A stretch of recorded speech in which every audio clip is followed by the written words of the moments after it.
Well, President Obama and Eric Holder weighing in this week on the riots and racial unrest in Ferguson, Missouri. But how are Americans reacting exactly? Joining us now is Lee Carter from Mislansky and Partners to uncover the dials. So we're going to start with this first one. This is the president saying that he is deeply invested in the problem with Ferguson. It is a solvable problem, but it is one that unfortunately spikes after one event and then fades into the background until something else happens.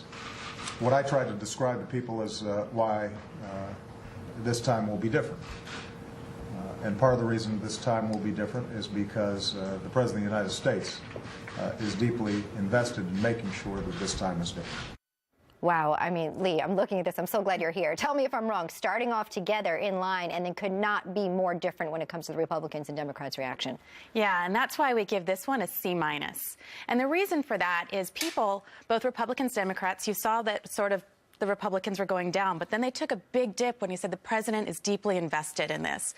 They said it's like they hope so. How is this different this time? Because the president is invested in it? Does that mean that every commission before that he wasn't invested in? People just didn't respond to this. They want to hear more specific, tangible reasons why this is going to be different. Is it a trust issue? It is an absolute trust issue. Okay, well, what about this one? Eric Holder gives an address saying that he's going to end racial profiling once and for all. Watch. In the coming days, I will announce updated Justice Department guidance regarding profiling by federal law enforcement.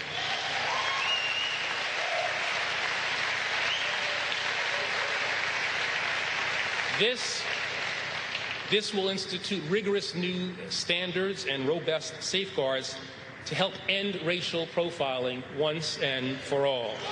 Well, this one's interesting. Yeah. Explain what you see here, Lee. Well, we give this one a C+.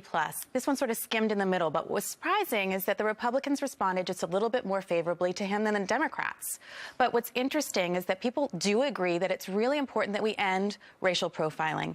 But he went on to say, really, that this was about implementing standards. And people were like, it's about standards? Is it that simple? Why didn't we have these before? We've been having racial profiling issues for a really long time.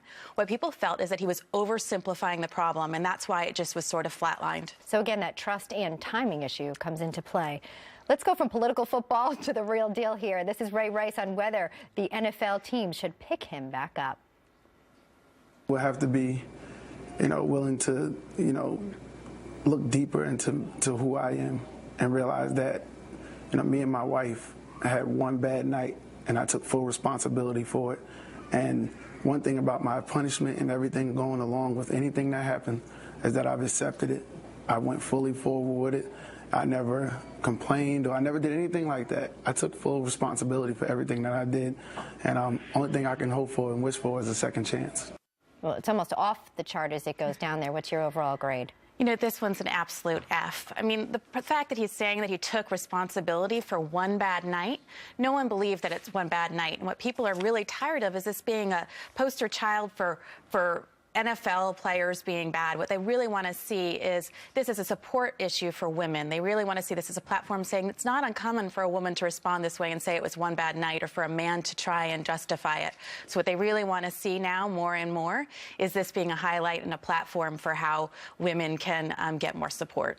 Lee Carter, always great to have your analysis here. I love sitting with you here in the living room. Me too. Be well. We'll see you soon. All right.